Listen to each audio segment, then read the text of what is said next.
नमस्ते दोस्तों, मैं संध्या आप सबों को यूट्यूब चैनल में स्वागत करती हूँ। तो मैं रासो साहित्य आप सबों को पढ़ा दी थी, तो इसके आगे मैं पढ़ाने जा रही हूँ। तो आप लोग से मुझे उम्मीद है कि आप मैं जितने भी पढ़ाई हूँ उसे आप अच्छे से याद कर लिए होंगे और याद भी कर रहे होंगे।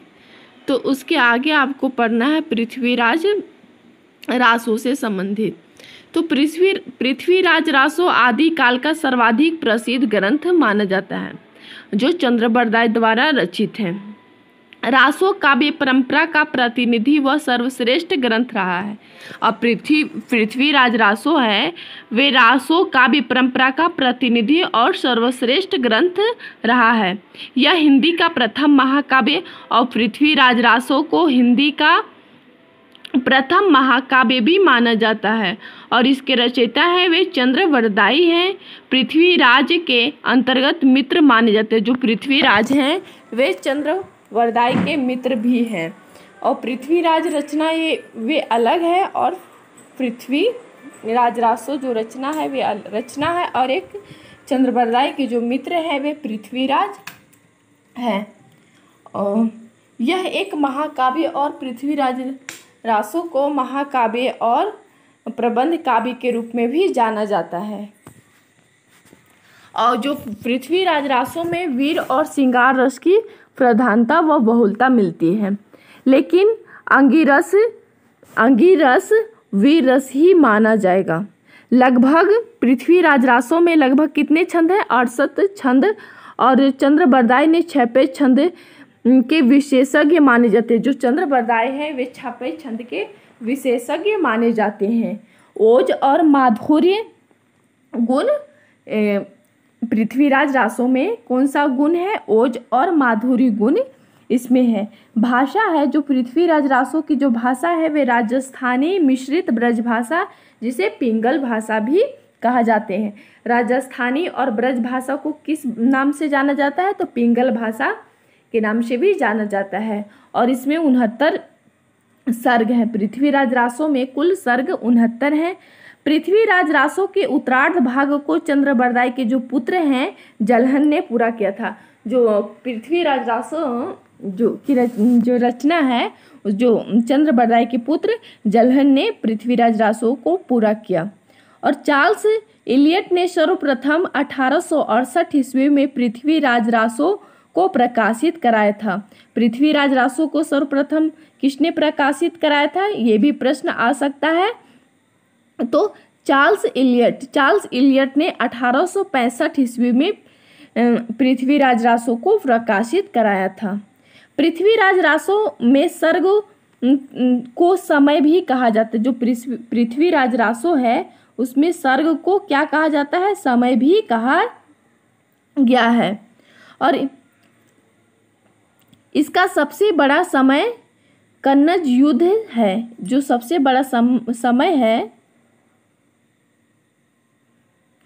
सबसे बड़ा समय डिलीट नहीं हो रहा, कन्नज युद्ध को माना जाता है। और पृथ्वीराज रासो का मूल कथानक माना जाता है। पृथ्वीराज रासो में क्या है? मूल रूप से कथानक को माना जाता है। पृथ्वीराज रासो का एक महत्वपूर्ण खंड कैमाशवध है। पृथ्वीराज रासो के 4 संस्करण प्रसिद्ध हैं। पृथ्वीराज रासो में कितने संस्करण प्रसिद्ध हैं? तो 4 संस्करण प्रसिद्ध हैं। ये इस तरह से आपको अच्छे से 2-3 बार पढ़ना होगा और 2-3 बार पढ़िएगा, रिवीजन कीजिएगा तो आपको याद हो जाएगा। और अच्छे से वीडियो को भी आप 2-3 बार सुन सकते हैं। अगर पढ़ने का इच्छा नहीं है आपको तो सुन भी सकते हैं। तो सर्वप्रथम डॉक्टर बुलर ने पृथ्वीराज रासो को अप्रमाणित घोषित किया है।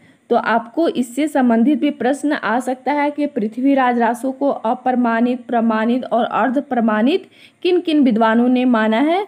तो नीचे दिया हुआ है, आपको अच्छे से याद करना है। तो डॉक्टर बच्चन सिंह का कथन है कि समग्र महाकाव्य के भीतर से पृथ्वीराज की त्रासदी के साथ एक सामाजिक राजनीतिक त्रासदी भी उभरती है, जो जितनी पृथ्वीराज रासो की है उससे कहीं अधिक राष्ट्र की है।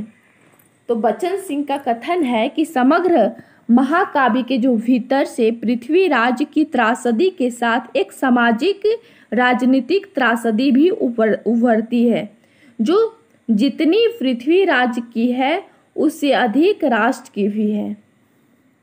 और हजारी प्रसाद द्विवेदी का कथन है पृथ्वीराज रासो के संबंध में, पृथ्वीराज रासो को क्या कला है, सुख सुखी संवाद के रूप में मानते हैं। हजारी प्रसाद द्विवेदी हैं, वे पृथ्वीराज रासो को सुख सुखी संवाद के रूप में मानते हैं। तो आपको यहाँ दिया हुआ है प्रमाणित किन विद्वानों ने माना है, अप्रमाणित किन और अर्ध प्रमाणित किन विद्वानों ने माना है। तो आपको अच्छे से याद करना होगा और इसको याद करना ही होगा, ऐसा नहीं कि इससे भाग सकते हैं, इससे नहीं, आपको बचना नहीं है।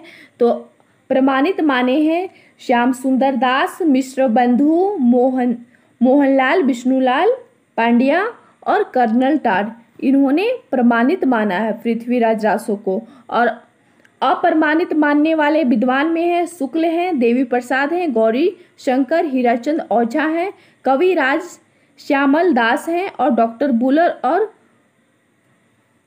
और अर्ध प्रमाणित मानने वाले विद्वान में हजारी प्रसाद, मुनि जन विजय और सुनीति कुमार चटर्जी और डॉक्टर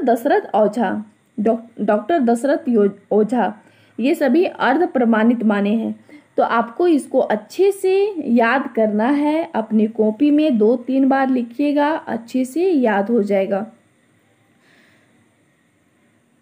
इसके आगे हैं, उसके बाद जो रासो काव्य हैं, जो महत्वपूर्ण रासो काव्य हैं, तो खुमान रासो का रचना काल है 9वीं शताब्दी। खुमान रासो का रचना काल 9वीं शताब्दी और दलपति विजय हैं। और इसकी जो विषय वस्तु है किस पर आधारित है, तो चित्तौड़ नरेश खुमान की वीरता का वर्णन है। खुमान रासो में चित्तौड़ नरेश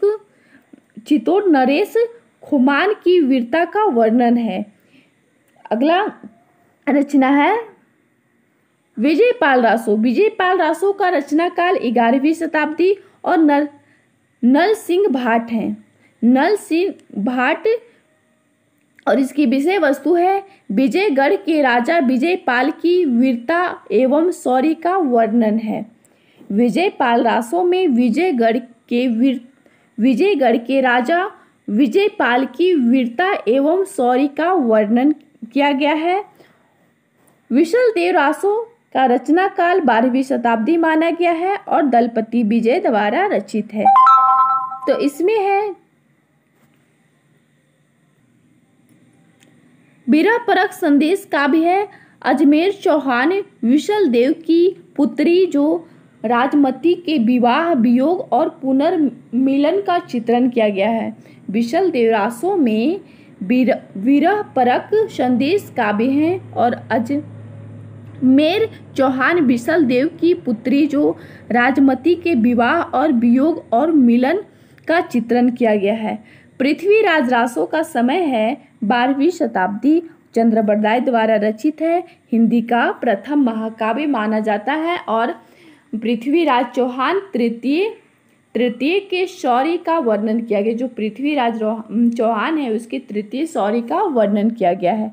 परमाल रासो, इसका समय 13वीं शताब्दी और जगनिक द्वारा रचित है।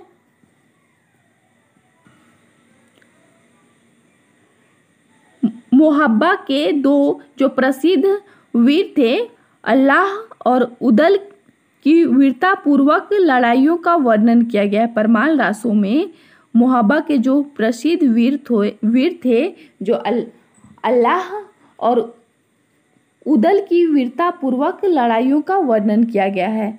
हमें रासो का समय है 14वीं शताब्दी इसका समय है। सारंग द्वारा रचित है और राजा हमीर देव का वर्णन किया गया है। हमीर रासो में राजा हमीर देव का वर्णन किया गया है। इसके आगे अन्य तथ्य में हजारी प्रसाद द्विवेदी ने आदिकाल को अत्यधिक विरोधों और व्याघातों का काल का युग कहा है। आपको इसको अच्छे से याद करना है। महत्वपूर्ण तथ्य में जो अन्य तथ्य हैं इसको आपको अच्छे से याद करना है। तो हजारी प्रसाद द्विवेदी ने आदिकाल को अत्यधिक